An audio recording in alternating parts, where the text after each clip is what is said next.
She had a pacemaker, then she needed a double mastectomy. The solution? Replacing it with the tiniest pacemaker in the world.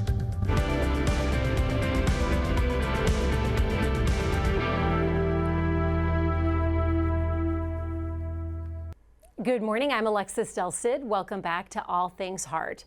October is Breast Cancer Awareness Month, and breast cancer affects 1 in 8 women in America. 1 in 8. Abby Ravel's journey, though, begins with her heart. So there's a photo of me ziplining at the top of Europe. I had never ziplined before, so it was one of those bucket list items. Having just returned from the trip of a lifetime with her daughter and husband, Abby Ravel is on cloud 9. Every day we walked so many miles. At the end of our 16-day European vacation, we ended up walking 96 miles. We did go to the Paris catacombs. It's an experience she once doubted would ever be possible. About 200 stairs down and 200 stairs back up. Abby's medical journey actually began 12 years ago at the age of 29 when she was having lunch with some coworkers. We were at a restaurant downtown and I fainted at lunch. Her general practitioner referred her to a cardiologist for some testing. And during that, I had an 8-second asystole pause. What's that? Where my heart flatlined. She was diagnosed with something called neurocardiogenic syncope, meaning her body's nervous system was malfunctioning, causing sudden drops in blood pressure and bouts of slower heart rates, causing her to pass out. She was referred to the University of Kansas Health System electrophysiologist Rhea Pimentel for a pacemaker. Dr. Pimentel really made me feel comfortable, and it was nice that she was young and she obviously knew what she was talking about, and she's very talented and she came highly recommended from everybody. For the next decade, Abby's life went back to normal until 2023. That's when her OBGYN recommended genetic testing because of a family history of breast and ovarian cancers. The test revealed that Abby carried the BRCA gene, and she knew she had some very big choices to make. This is telling me I have an 87% chance of getting hereditary breast cancer or ovarian cancer. So if I have an 87% chance that a plane is going to crash, if I stepped onto it, would I get on the plane? 4 months later, Abby had a hysterectomy. Next, she scheduled a double mastectomy and reconstructive surgeries. But those surgeries on her breasts would be complicated by the pacemaker already implanted in Abby's chest. One of the big concerns with the placement of the pacemaker is you cannot get clean margins when you're doing the mastectomy. Her oncology, cardiology, and surgical teams all met together to come up with a treatment plan. First, they'd remove the pacemaker. Next, they'd perform the mastectomy and reconstructive surgeries, and then replace the old pacemaker with this, the tiniest pacemaker in existence. It's about the size of a pinky fingertip. It's also leadless, meaning there are no wires, which doctors say makes this kind of pacemaker a great option post-mastectomy. Even better, it was installed through Abby's femoral vein. No more cutting and no residual lumps or bumps in the chest. And once Abby was on the other side of the most grueling year she's ever endured, I felt the huge sense of relief. After the surgery, you think that you will never be the same. It feels so cumbersome, but a year later and I was back to normal, and that was, a miracle in itself. We are so pleased to have Abby joining us today. Thank you for being here. Thank you. We're so honored that you're willing to share your journey. And we also have her electrophysiologist, Dr. Rhea Pimentel. Thank you for taking time. And her breast surgical oncologist, Dr. Kelsey Larson, who's been doing the surgeries on Abby. Thank you all. How are you feeling today? I'm feeling pretty good. I just had part 4 of my reconstructive journey a couple weeks ago, so I'm feeling great. And this one, they took some tissue out of your arm? They did, tissue out of my arm and my thighs for the reconstructive process. That is very typical to have more than one surgery in the reconstruction process, right? Yeah, absolutely. Even for very young and very healthy people like her, the reconstruction is not a one and done process. And so just like she shared, this has been a journey, so too is the mastectomy and the reconstruction journey. When it came to the first pacemaker, Abby got her first pacemaker at 29. Is that considered young? Yes, that is considered young. Although I will say that as over the last probably 10, 20 years, we've started to see more and more patients become candidates for pacemakers. And in Abby's case, it was really necessary. I mean, and you can speak to this, but it was really ruining your quality of life more than anything else. Yeah. And while we don't typically say, oh, you need a pacemaker as a first-line treatment for someone as young as her, it was pretty clear that we didn't have any other options. Are you seeing more young people become candidates for it because more young people are having heart problems, or technology has made it possible to give more young people these devices? I think technology is making it more useful, and in addition, we're understanding more about how the heart works in general and how certain symptoms cause certain physiologic changes that we can fix with devices. Is there any concern putting something that's a long-term device in someone that's so young? Oh, there's a lot of concerns. There's a lot of concerns because obviously these, her initial device had leads that were placed through her veins into her heart. You know, those leads don't last forever. If you can imagine, the heart is squeezing with every single heartbeat on that lead. So after 10, 15, 20 years, the younger the patient is, the less long it lasts because of all the activity a younger patient does. The leads will fail. And then we have to make a tough decision about removing leads and then putting a new set of leads in, or do they even need the pacemaker anymore, or so forth. And you know, Abby's gone through a few of these extractions, one where the lead actually broke. Right. Yep. So it's not a one and done thing. No, it is not. You were cruising along for 10 years thinking that was your only problem. Correct. Then you test positive for the BRCA gene. Correct. Dr. Larson, she learned that she carries the BRCA1 gene. What's the difference between BRCA1 and BRCA2? Yeah, great question. So both from a breast cancer standpoint make a woman at elevated risk for breast cancer. There are other cancers that can be associated with both genes, but a little bit different ratios of the different types of cancer. Things like ovarian cancer, pancreatic cancer, melanomas, those type of things. But both are passed down through families most commonly. And that was my next question. Do you know if anyone else in your family has tested positive for this? So far, I'm not aware of anyone else who has tested positive. My sister is the only one who's actually tested, and she has been negative. My mother is almost, mid-70s, and so she just did not want to test, and then my father has passed. So, but it's always genetic? Most often it's genetic. There are occasions when they can be sporadic or spontaneous, but most often it's genetic. So patients like her, you had a family member with ovarian cancer. Correct. Her doctor, her GYN did a great job of flagging that and talking to you about that. That is one of the things, family history of ovarian cancer, pancreatic cancer, multiple relatives with breast cancer. Those would be people who might want to explore genetic testing. Right. And hats off to your family doctor who recommended you get tested. Absolutely. Yes. Was that anything that was in your mind before that visit, that you would need to get tested for that? No, it was something that she had started a couple years before. There was like a questionnaire every time you showed up. She would ask, are there any new cancers that have shown up in your family? And that was the first time that I had to flag, ovarian cancer. I had a couple of breast cancers. I didn't even think of a cousin that had passed away from pancreatic cancer when he was 40. So I, started to really think about it. And then my aunt had passed away from ovarian cancer. So I flagged that, and she's like, okay, I think it might be time to go ahead and get the genetic testing done. I didn't really think anything of it. She was like, if insurance pays for it, great. If it doesn't, we'll call you and you can decide if you want to send it in and do it anyway, or, there might be some, payment plans we could do to get this testing done. But it was covered under insurance. Great. And yeah, it definitely was a shock when I got the call.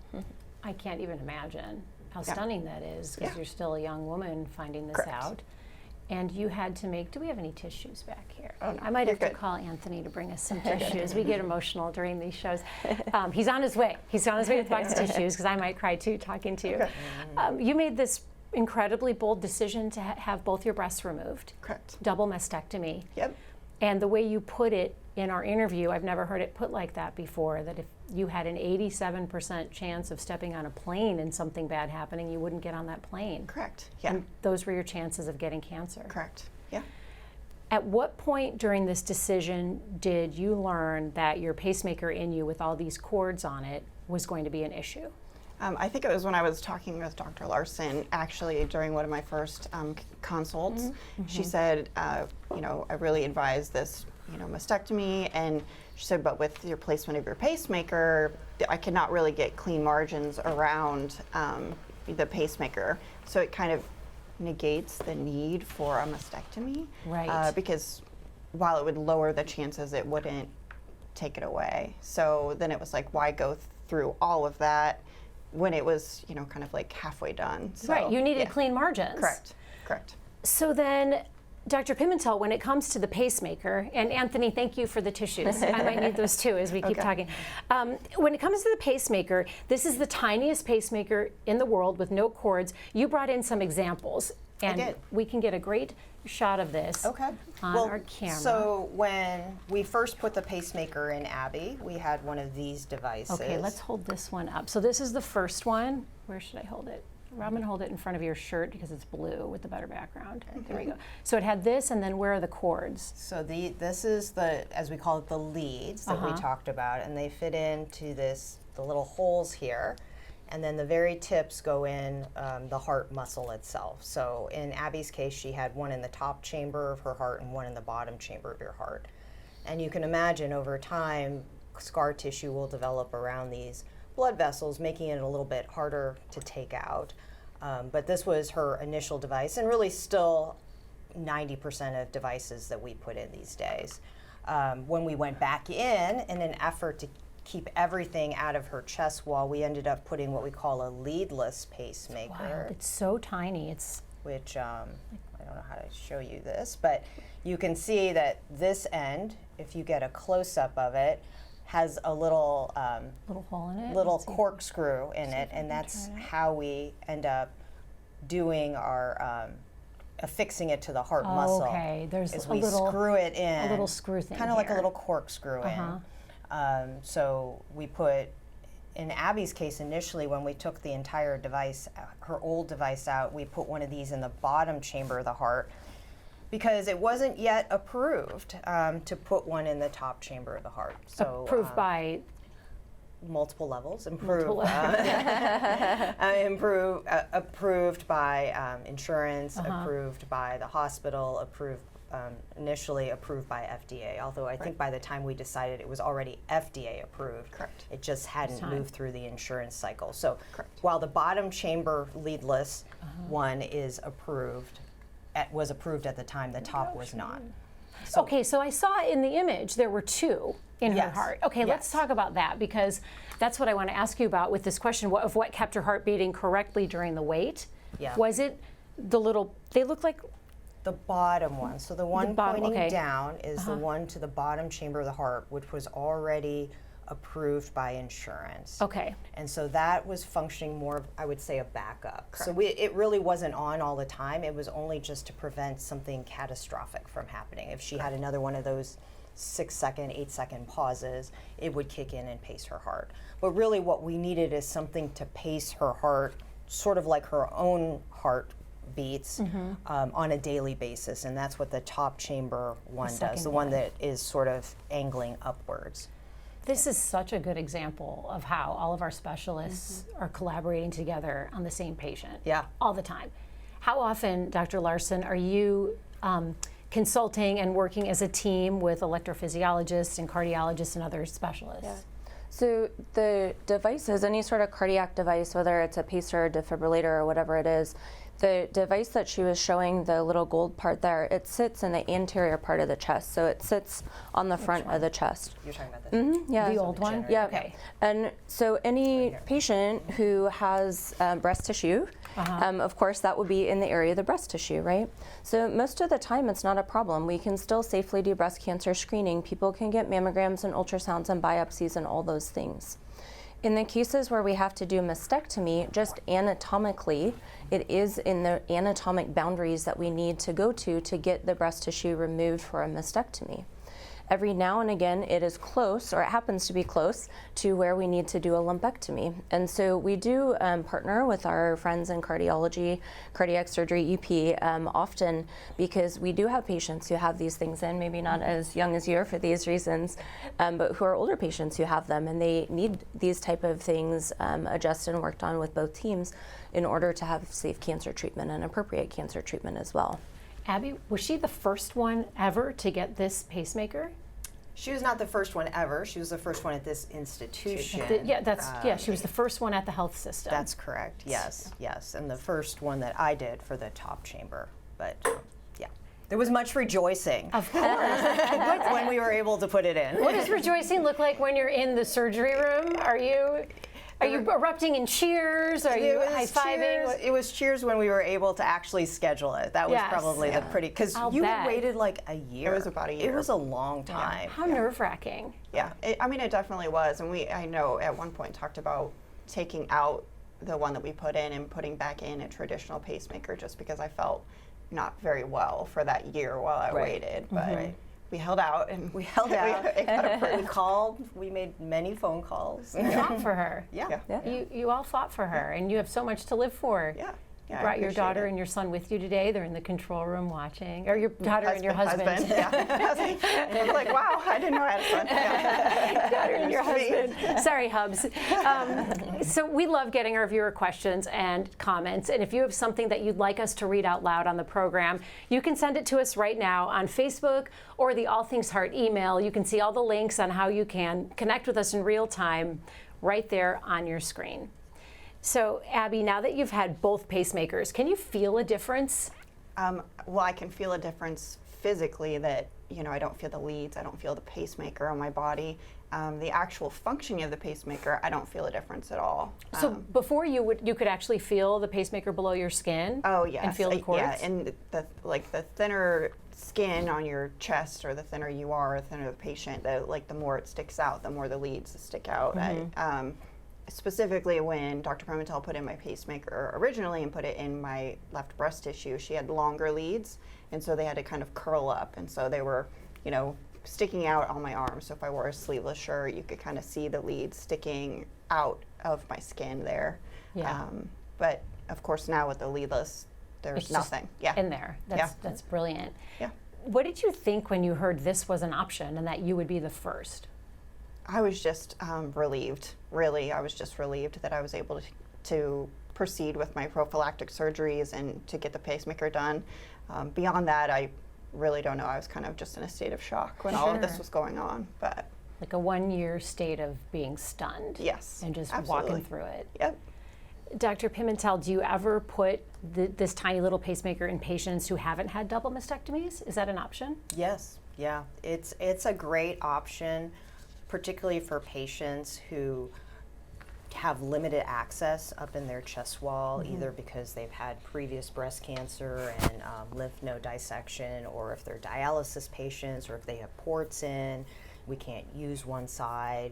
Also, patients who really only need one of their 2 chambers paced. Abby has a lead in each chamber, again, mostly because we were waiting for the top chamber one, but she could have, if everything was approved on the day that we decided to do this, she could have gotten away with just 1 lead.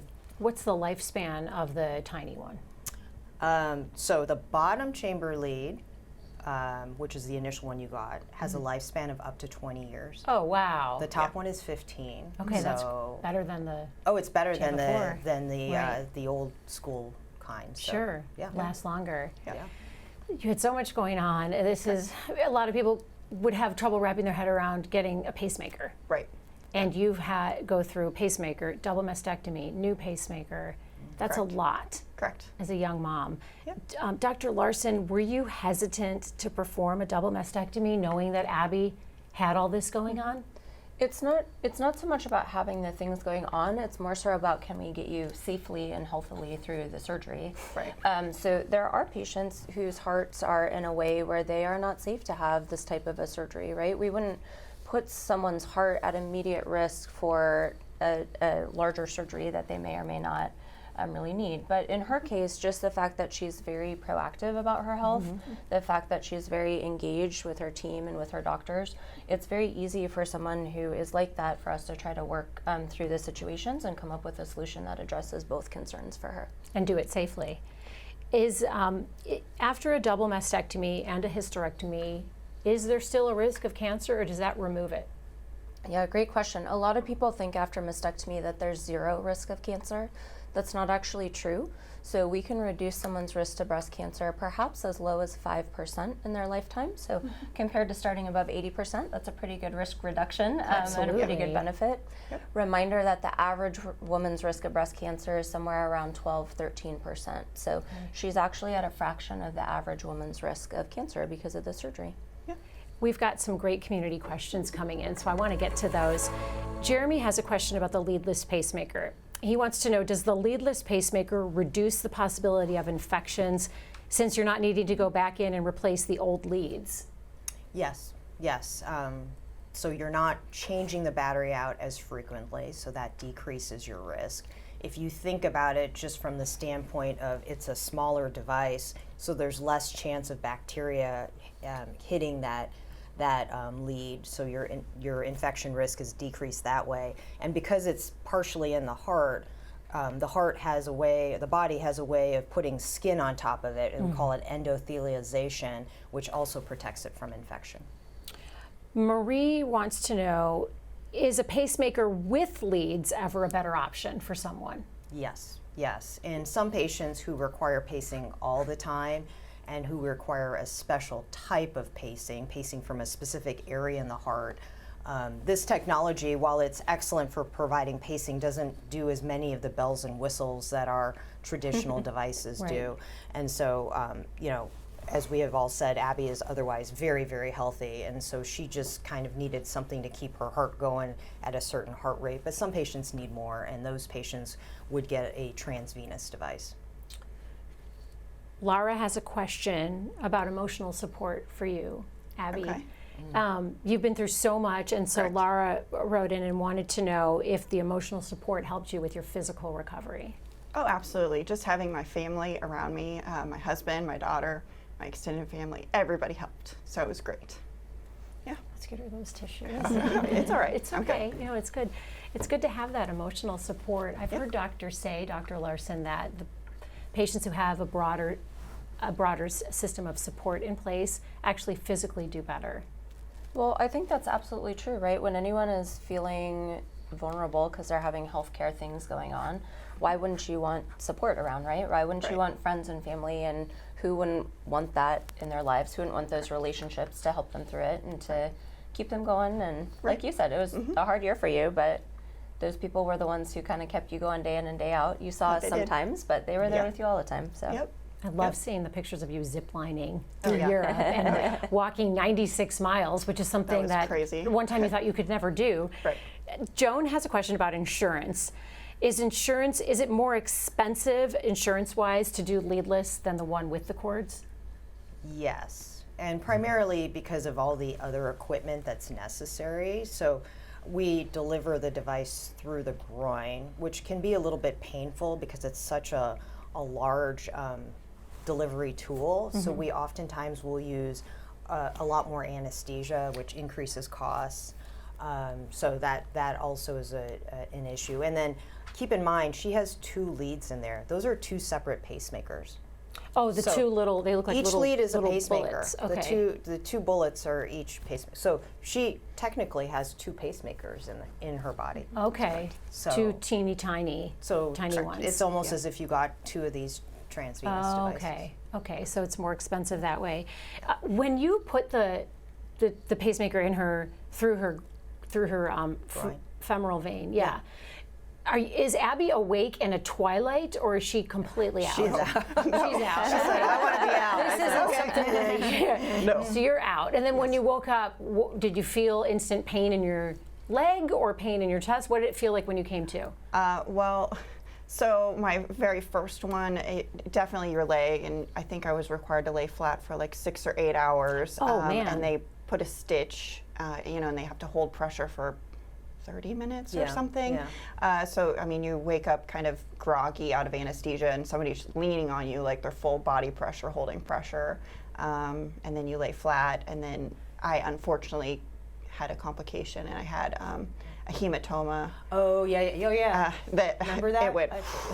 Explain to our audience what's a hematoma for people who are non-medical people. So it's bleeding underneath. So just as a backup, the initial device that she had put in, we did it at the same time we took the old device out. Right. So as Abby's already mentioned, when we originally put the pacemaker in, I actually buried the generator in breast tissue, and breast tissue is very, it's well vascularized, so it bleeds. It has a tendency to bleed very much, and so when we pulled everything out, we didn't have any trouble putting the new leadless pacemaker in, but the site where we took all the old stuff out had a lot of bleeding. And bleeding, well, hematoma is bleeding underneath the skin. Okay. So you And wouldn't it's see the well blood coming out, but it would be very swollen and painful. puffed up. And that I remember that now. It was- That took a little while yeah. to resolve. I think I even called you and asked you what your opinion was. How could I make this better for this poor woman? So That was my next question. Are you ever in the surgery room together? It's not a great day for our cancer surgeon if we have to be in the cardiac OR. So Yeah. it's not that it could never happen, Yeah. but also we have to remember what are our priorities, right? So heart always comes first. And so we want to make sure that she is safe and 100% from her heart standpoint. That includes things like the recovery area after that you were describing. And so they always take priority, and then we time whatever is safe from a cancer or a risk prevention standpoint based on what is safe from the heart. Kim Bosley Moore wants to know if the leadless pacemaker has batteries that will need to be replaced. that's a really good question. So currently, there's no way to replace that battery. Most of the old studies, and keep in mind this device has probably been around for about 10 years in Europe. So what they've been doing is they've been simply putting another pacemaker bullet next to the old one and then turning off the old one and just having a new one in there. There is a mechanism for you can unscrew it and take it out, but nobody likes to do that because after a while, like I said, it's kind of healed into the heart. So if you unscrew All it, that tissue has gone around it. yeah, there's some risks to that. So What did women used to do who needed double mastectomies before this was an option? I mean, this just became an option, so what would you do for women before that? Well, remember, it's all about what are the relative risks of things, right? So we talk and we say, why does a person have the cardiac device, whatever that device is?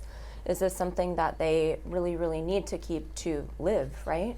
And in that case, then what they do is they continue with their cardiac device and they continue with breast cancer screening, because we know that breast cancer could come in a very small size, a very small area. Sometimes we can do smaller surgeries. So if we could do a little more of a surgery for risk reduction, we want to offer that. But ultimately, we wouldn't put someone's heart at immediate risk in order to do risk reduction because we can safely screen people. So it's nice this is available because now there's another option for people like you who might want that. It's really amazing. if it's just one side, one breast, we oftentimes will talk about moving it to the other side too. That's probably more likely with like radiation therapy and things like that. Like you just move the cords over to the other Either side? move the cords, either move the cords over or extract the entire thing and then reimplant it on the other side would be the other option. What I'm hearing, taking away, is there's so many options for patients now, and there's hope for patients. They can get what they need and what they want with all this advanced technology. And with you as a team, you're an incredible team, and you're part of that care team. Yeah, absolutely. For today's takeaways, Abby, I want to start with you. What do you most want, not only our viewers to know, but your care team and your family that's watching this? I just want to say thank you to everybody. I really appreciate it. Yeah, it was just, I'm just so happy to be on the other side of it. Yeah. It's fun to hear you talking about your daughter going away to college, and I you know. get to see all these I don't even want to talk about milestones. that yet. We still have a year needed. Every parent starts crying when they talk about that. Yeah, we still have a year. But yes, I'm looking forward to it, but not at the same time. I'm very proud of her. Yeah. Dr. Larson, what about you? What do you want our viewers to know? You know, I hope people heard over and over again how important it is for patients like you to be proactive.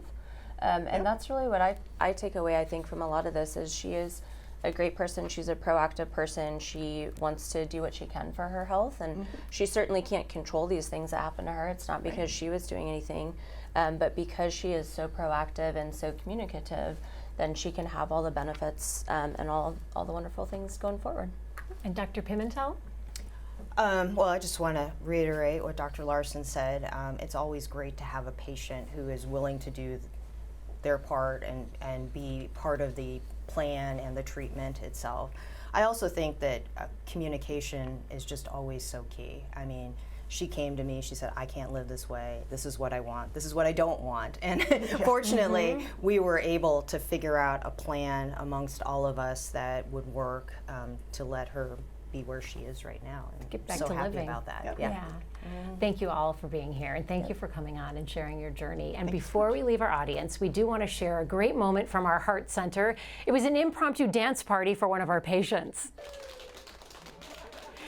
This is Christina. Christina got a heart transplant 2 months ago, and so she's been here recovering ever since, and Christina gets a little bored. So our team found out she loves music and dancing. They decided to bring the party to her. When you have a series of bad days, I'm going to have a series of dance parties. We color with them. We do whatever they need us to do. That's the advocacy part of being a nurse, and that's part of our professional identity is being able to be the full caregiver. And it's never just the patient, it's the patient, their family, and whatever they need.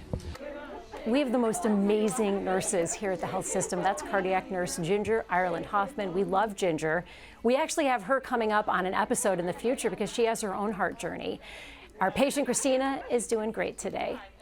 And thank you so much for being with us today. If you'd like to watch or share any one of our previous episodes, just scan the QR code that's on your screen right now. It will take you to links of all of our past episodes. And coming up next week on All Things Heart. You know, the eye-opener was when we recognized and did that genetic test. That was the key right there. This former Kansas City Chiefs player is used to battles on the field. His new opponent is inside his chest, and his newest teammate works right here at the health system. That's next week, next Thursday at 8. Coming up tomorrow on the Morning Medical Update. Robotic surgery is a game changer for patients when it comes to recovery. It means smaller incisions and less pain, and in most cases, a shorter hospital stay. I'm Jessica Lovell on the next Morning Medical Update. We take you inside the OR and show you the latest technology, and you'll hear both from patients and doctors. Friday at 8.